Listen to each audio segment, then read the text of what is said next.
नमस्कार दोस्तों, मैं हूं अमित और आज की इस वीडियो में हम सीखेंगे टैली प्राइम का chapter number 2 what is accounting and accountancy को। इस वीडियो को लास्ट तक जरूर देखिएगा। तो चलिए इस वीडियो को स्टार्ट करते हैं। Students, what is accounting? Accounting क्या होती है? अकाउंटिंग आपका एक सिस्टमेटिक प्रोसेस होता है और उस प्रोसेस के अंदर कई सारे काम होते हैं और उसके अंदर से आपका पहला काम होता है आइडेंटिफाई करना। मींस जो भी आपने अकाउंटिंग के अंदर जो भी आपने लेन देन करी है उस लेन देन को पहचानना कि जो वो लेन देन हुई है, मींस ट्रांजैक्शन जो भी हुई है, क्या वो पर्सनल ट्रांजैक्शन है या फिर बिजनेस की ट्रांजैक्शन है। अगर वह बिजनेस की ट्रांजैक्शन है तो आप उसे अकाउंटिंग के अंदर रखेंगे और पर्सनल होगा तो भी रखेंगे, लेकिन अलग अलग कैटेगरी में क्लासीफाई करके। जैसे कि यहाँ देख रहे हैं, क्लासीफाइंग का भी मीनिंग यहाँ पे आया हुआ है, क्लासीफाई का भी काम आया हुआ है। तो क्लासीफाई में यही होता है कि जो भी आपने ट्रांजैक्शन करी है वो कौन सी है, मतलब उसको कैटेगराइज करके रखना। जो आपने ट्रांजैक्शन करी है वह सेल की ट्रांजैक्शन है या परचेज की है। तो क्लासीफाइंग उम्मीद करता हूँ आपको समझ में आ गया होगा। देन नेक्स्ट आता है मेजरिंग। मेजरिंग का मतलब होता है कि जो भी ट्रांजैक्शन हुई है, लेन देन हुई है, वह कितने अमाउंट की हुई है उसको नापना। ठीक है। देन नेक्स्ट आता है रिकॉर्डिंग। जो भी आपने ट्रांजैक्शन करी है उसको रिकॉर्ड करके लिख करके कहीं भी रखना। तो ये सारे के सारे काम आपके अकाउंटिंग के अंदर किए जाते हैं।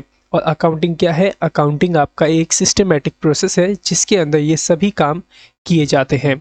उम्मीद करता हूँ कि आपको समझ में आ गया होगा कि अकाउंटिंग किसे कहा जाता है और अकाउंटिंग का मीनिंग क्या होता है।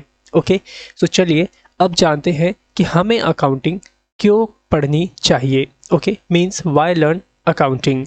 पहला पॉइंट आता है यहाँ पे maintaining systematic record of transaction का।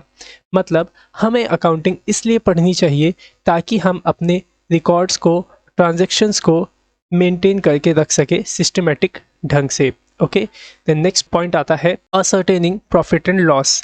मीन्स कि हम यह जान सके कि हमारे बिजनेस में कितना लॉस और कितना प्रॉफिट हुआ है, तो इस कारण भी हमें अकाउंटिंग सीखनी चाहिए। देन नेक्स्ट आता है असर्टेनिंग फाइनेंशियल पोजीशन। इसका मतलब यह है कि आप अकाउंटिंग के माध्यम से यह जान पाओगे कि मार्केट के अंदर आपकी फाइनेंशियल पोजीशन कितनी है, मतलब आपके अंदर मार्केट में वैल्यू कितनी है। वो सब चीज़ें आप अकाउंटिंग के माध्यम से जान पाएंगे। तो नेक्स्ट पॉइंट आता है आपका प्रिवेंटिंग ऑफ फ्रॉड्स।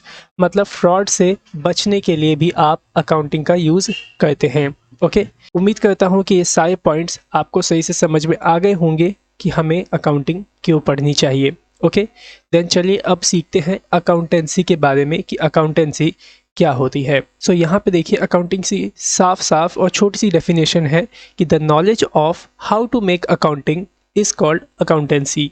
इसका मतलब यह है कि अकाउंटिंग की नॉलेज को सीखना ही आपका अकाउंटेंसी कहलाता है। ओके, उम्मीद करता हूँ कि समझ में आ गया होगा कि अकाउंटिंग और अकाउंटेंसी क्या होती है। मैं फिर से एक बार रिकॉल कर देता हूँ, अकाउंटिंग क्या है। अकाउंटिंग आपका एक सिस्टमेटिक प्रोसेस है जिसके अंदर कई सारे काम आते हैं, जैसे कि मेजरिंग, रिकॉर्डिंग, क्लासीफाइंग, ये सारी चीज़ें। ठीक है।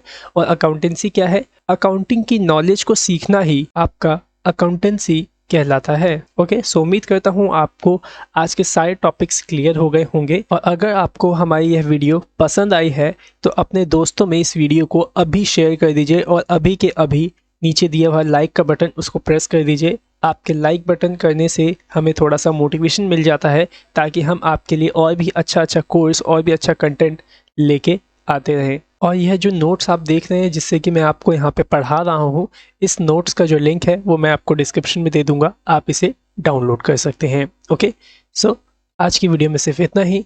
Thanks for watching our video. Have a great day.